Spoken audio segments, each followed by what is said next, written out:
You said it's easier to make people stupider. That's what you said. It's easier to make people stupider. Oh, definitely. Oh. Well, you can do that by depriving them of nutrition when they're children.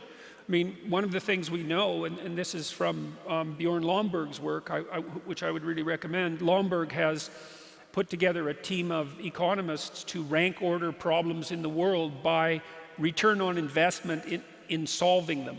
So you imagine, maybe there's 100 problems that beset the world, from starvation to lack of water, to lack of sanitary facilities, to lack of education, to tyrannical governance, to, well, you can continue the list in your own imagination.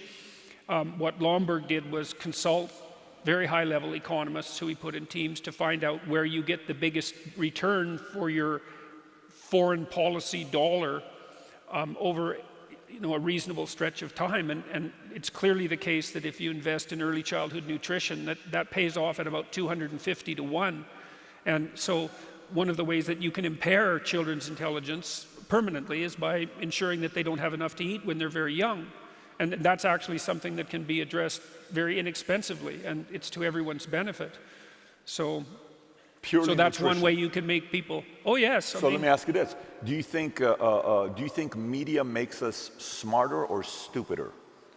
I think it makes some people smarter and some people stupider. I mean, well, look at television. See, you got to kind of fragment. You got to kind of fragment the people that you're talking about into different groups.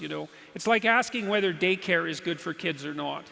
And the answer is, if the daycare is better than your family, then daycare is good for you.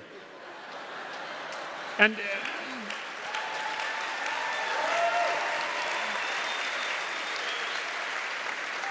and I actually mean that technically, because the studies of early childhood daycare indicate that for some kids it's perfectly fine, and for other kids it's not. It's good if your kid is extroverted and ready to play with other children and so forth. There's a lot of individual differences that have to be taken into account. So media in general, look, imagine that you're a little kid and your parents are neglectful and you're in your crib most of the time, but the television is on. Well, that's a hell of a lot better than just being in your crib. And so it is pretty clear too, over the last century, on average, IQ levels have gone up by quite a substantial amount. And the reason for that seems to be that the very low end has been pushed up. And some of that's going to be a consequence of increased nutrition, and some of it's going to be a consequence of the fact that television is a lot better than nothing, like infinitely better. Now, whether television is better for you than a diet of high quality literature, that's a whole different question. Whether it's better for you than playing properly with your peers, engaging in pretend play and all the other things that you have to do to establish yourself as a competent child, that's also another question. But generally speaking, I would say that the dispersion of the media technology we have has made us far more intelligent. And the other thing that's worth thinking about too is that computers also make us more intelligent, I would say, not because of the content, but because of the technology. You got to be pretty damn organized and sharp to keep your phone and your computer working. These are high maintenance gadgets, and it actually annoys the hell out of me because, I was sort of old enough so that computers came along. A lot of people my age aren't very good at using computers, and people who are older are even worse.